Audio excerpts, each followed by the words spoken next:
Hello and welcome to Amberger Smackdown.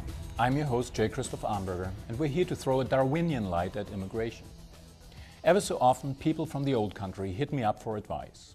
Not financial advice, mind you. They know that as the head of an information-based business, SEC regulations keep me from providing financial advice to individuals, and that I'd refer them to our colleagues at the German TFN office. No, they want my take on emigrating to America. After all, I did the same back in 1989 and seemed to have turned out okay. The professional and demographic spectrum of those potential pioneers runs the gamut. There's the 40-something proprietor of a PR agency who professes to be so fed up with how things are going in Germany that he'd even consider relocating to God's own country, as he put it, with just a tinge of European superiority. Then there's the 19-year-old son of a family friend just out of school and not in the mood yet to join his friends at university until he's 30. And then there was the dentistry student a year or two removed from graduating who discovered that he's always had a secret hankering, make that yearning, to be free. They all end up asking the same question. Could I please recommend a program that would not just help them to get the paperwork done, but also facilitate the annoying entry into professional life in the place of their choice? That's when I start chuckling. I know it's rude, I know it's uncalled for, but it gets me every time.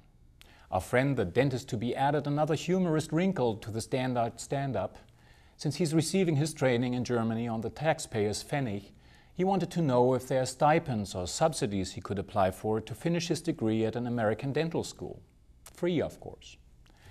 Now, these notions are not quite as far out as you might think. I believe the German writer Karl Zuckmayer may be to blame for some of them.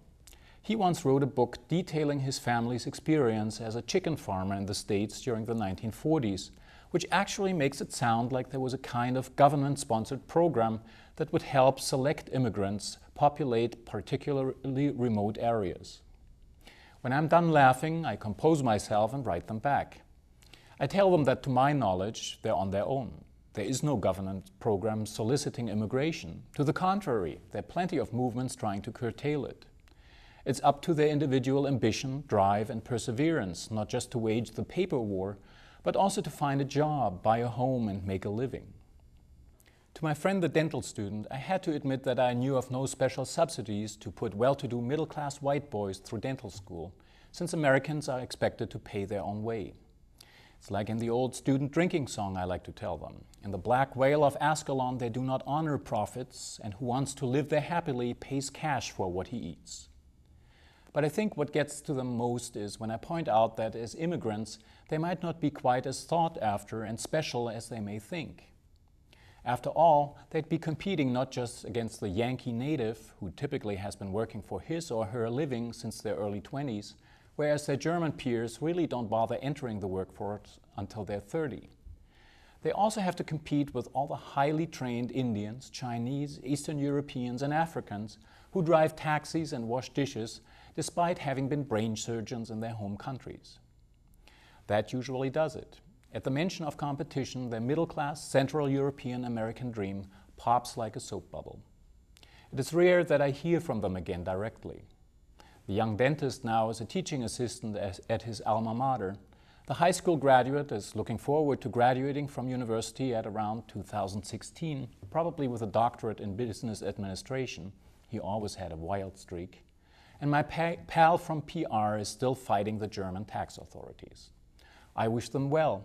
I consider my role in the selection process from a Darwinian vantage point.